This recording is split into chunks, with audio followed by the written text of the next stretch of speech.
கர்த்தருடைய பரிசுத்த நாமத்துக்கு ஸ்தோத்திரம். நான் உயிரோடு இருக்க மட்டும் கர்த்தரை துதிப்பேன். அப்போது நான் இந்த உலகத்தில் இருக்கிற வரைக்கும் நான் அவங்கள துதிச்சிட்டே இருப்பேன் அப்படின்றதான அர்த்தம். தாவீது எப்போவுமே துதிச்சிட்டே இருந்தார். அவர் எப்பொழுதும் அவரோட துதி அவர் வாயில் இருக்கும் அப்படின்னு சொல்லியிருக்காரு இல்லையா? கர்த்தரை நான் எக்காலத்திலும் ஸ்தோத்தரிப்பேன், அவர் துதி எப்பொழுதும் என் வாயில் இருக்கும். இதே போல தான் நீங்களும் நானும் சொல்லணும்னு ஆண்டவர் எதிர்பார்க்குறாரு.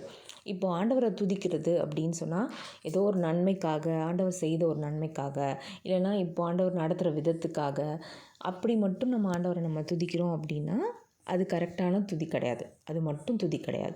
அப்போ நம்ம ஆண்டவரை துதிக்கணும்னா ஆண்டவரை பார்த்து, அவரோட மகிமையை பார்த்து, அவரோட குணாதிசயங்களை பார்த்து, அவர் எப்படிப்பட்டவர்ன்றதுக்காக, எப்படிப்பட்டவர், எவ்வளோ சர்வ வல்லமை உள்ளவர் அப்படின்னு சொல்லி அதை நினச்சி நம்ம துதிக்கிறோமா அப்படின்னு ஆண்டவர் எதிர்பார்க்குறாரு. அப்போது சில சூழ்நிலைகள் வரும். அப்போது நம்ம துதிக்கிறதுக்கு வழியே இருக்காது. ஆனால் ஆண்டவர் அந்த நேரத்தில் நம்ம துதிக்க சொல்வார். ஏன்னா அவருக்கு நம்ம துதிக்கிறது ரொம்ப பிடிக்கும். நான் ஒரு சூழ்நிலை உங்களுக்கு சொல்கிறேன். எனக்கு ஒரு விதமான போராட்டத்தில் இருந்தேன் நான். அப்போது ஒரு போர் மாதிரி ஒரு விஷயந்தான். எனக்கு எதிராக ஒருத்தவங்க போர் செய்கிறாங்க. அப்போது அவங்களுக்கு ஆள் பலம் இருக்குது, பணபலம் இருக்குது. ஆனால் என் இடத்துல எதுவுமே இல்லை. ஆனால் ஆண்டவர் எனக்கு ஒரு விஷயத்த சொல்கிறாரு, நீ துதி அப்படின்னு சொல்கிறாரு. அப்போ எனக்கு அது கரெக்டாக புரியல. அப்போது துதின்றப்போ சம்மந்தம் இல்லாமல் இந்த நேரத்தில் துதின்னு சொன்னால் நமக்கு என்ன புரியும்? ஸோ நம்ம நான் போய் அழுதுட்ருக்கேன், என்ன பண்ணுறதுன்னு தெரியாமல் அந்த நேரம் துதிக்க சொல்கிறார். அப்போது ஆண்டவர் போன வாரம் நீ சண்டே கிளாஸ் பிள்ளைங்களுக்கு என்ன நடத்த அப்படின்னு சொல்லிட்டு எனக்கு கேட்குறாரு. அப்போ கேட்கும்போது நான் யோசபாத்தோட கதையை பற்றி எடுத்தேன் ஏசப்பா அப்படின்னு சொல்லி நானே எனக்குள்ளே சொல்லிக்கிறேன். அப்போது அதில் என்ன நடந்தது? அதில் 3 விதமான ராஜாக்கள் அவருக்கு விரோதமாக எழும்புவாங்க. அப்போது அவர் நான் என்ன பண்ணனே தெரில, எனக்கு இந்த கூட்டத்தை எதிர்த்து நிற்க சக்தி இல்லை, பலன் இல்லை, என்ன பண்ணன்னு தெரிலன்னு சொல்லுவார். அப்போது ஆண்டவர் நான் இந்த யுத்தத்தை செய்வேன், இது என்னோடய யுத்தம், நீ துதி அப்படின்னு மட்டும் சொல்லுவார். ஸோ இவர் துதிக்கிறதுக்கு ஆட்கள்லாம் முன்னாடி விட்டு துதிக்க விட்டுட்டு அந்த போருக்கு தேவையானதெல்லாம் போவாங்க. ஆனால் அவங்க போகிறதுக்கு முன்னாடியே கர்த்தர் சொன்ன மாதிரி அவங்க எல்லாரும் எதிர்த்து இருந்த எல்லாரையுமே அழிச்சு போட்டுருவார். அவங்களுக்குள்ளே சண்டை வர பண்ணி அழிச்சு போட்டுருவார். இவங்க போகும்போது அங்கே எந்த யுத்தமே இருக்காது. அப்படி ஒரு அற்புதத்தை ஆண்டவர் செய்வார். அப்போ ஆண்டவர் என்ன சொன்னார்னா, எப்பேற்பட்ட பிரச்சனை இருந்துச்சு, எவ்வளோ பெரிய பிரச்சனையில் துதிச்சாங்க, மாட்டி கொடுத்தேன்ல, நான் உனக்கு செய்ய மாட்டேன்னா, இந்த யுத்தம் என்னோடது, நான் பார்த்துக்கிறேன்னு ஆண்டவர் சொன்னார். அப்போ நான் துதிச்சுட்டு விட்டுட்டேன். எனக்கே எனக்கு புரியல. ஆனால் நான் துதிச்சுட்டு எனக்கு அப்புறமா நான் அழுகவே இல்லை. நான் துதிச்சுட்டு ஆண்டவரே நீங்கள் பார்த்துக்கோங்க. ஆனால் இது அப்படி கொஞ்சம் கொஞ்சமாக கொஞ்ச நாளில் பார்த்தீங்கன்னா இந்த காரியம் வித்தியாசமாக அவங்க என்ன நினச்சாங்க, அவங்க வேறு நினச்ச மாதிரி நடக்காமல் மாறுதலாக நியாயமாக நீதியாக ஆண்டவர் இந்த காரியத்தை முடித்து ஒரு விடுதலை கொடுத்தாரு. அப்படிப்பட்ட தேவனாக ஆண்டவர் இருக்கார் நமக்கு.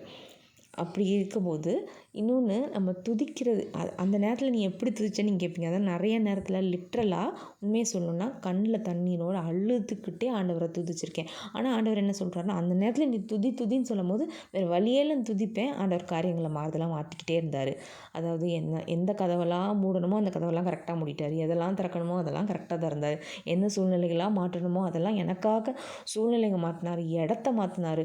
எனக்காக சில இடங்கள்லேருந்து இடத்தை பெயர்த்து கொண்டு இன்னொரு இடத்துல வச்ச மாதிரி வச்சார். அப்படி நீங்கள் கிரகிக்க முடியாத அதிசயம் செய்வாங்கள்ல, அப்படி தான் ஆண்டவர் அதில் செஞ்சார். என் தேவன் எனக்காக எதாகிலும் செய்வார், என்றாகிலும் என்னை மறந்ததுண்டா, கிரகிக்க முடியாத காரியம் செய்வார்னு ஒரு பாட்டு இருக்கு இல்லையா? அது மாதிரி தான் ஆண்டவரோட அற்புதம் எல்லாமே இருந்துச்சு. இதுவரை நன்மை செய்தவர் இனிமையா தீமை செய்வார் அப்படின்னு இருக்குல்ல, அது மாதிரியே இருந்தது. ஸோ இன்னொன்று என்னென்னா, நம்ம பார்த்திங்கன்னா துதியோட மகிமையை லேயாளோட கதை மூலமாக சொல்கிறேன். லேயாள் ஒவ்வொரு குழந்தை பிறக்கும் போதும் இந்த முறையாவது கணவர் என்னை நேசிப்பார், இந்த முறையாவது கணவர் என்னை நேசிப்பார் அப்படி சொல்லிட்டு தான் ஒவ்வொரு குழந்தைக்கும் ஒரு பேர் வைப்பாள்.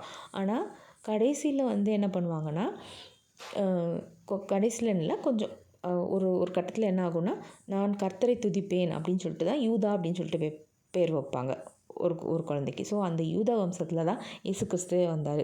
எப்படி மகிமைப்பட்டிருக்காங்க பாருங்கள். அவள் அற்பமாக எண்ணப்பட்டா, ஆனால் துதிக்கிறேன்னு சொன்ன உடனே ஆண்டவர் இவ்வளோ விஷயத்துக்கு மாட்டுறார். அப்போது நீங்கள் துதிச்சிங்கன்னா ஆண்டவர் உங்களோட சூழ்நிலையும் மாற்றுவார் இல்லையா? அதனால் கண்ணில் தண்ணியோடனாலும் நீங்கள் துதிங்க.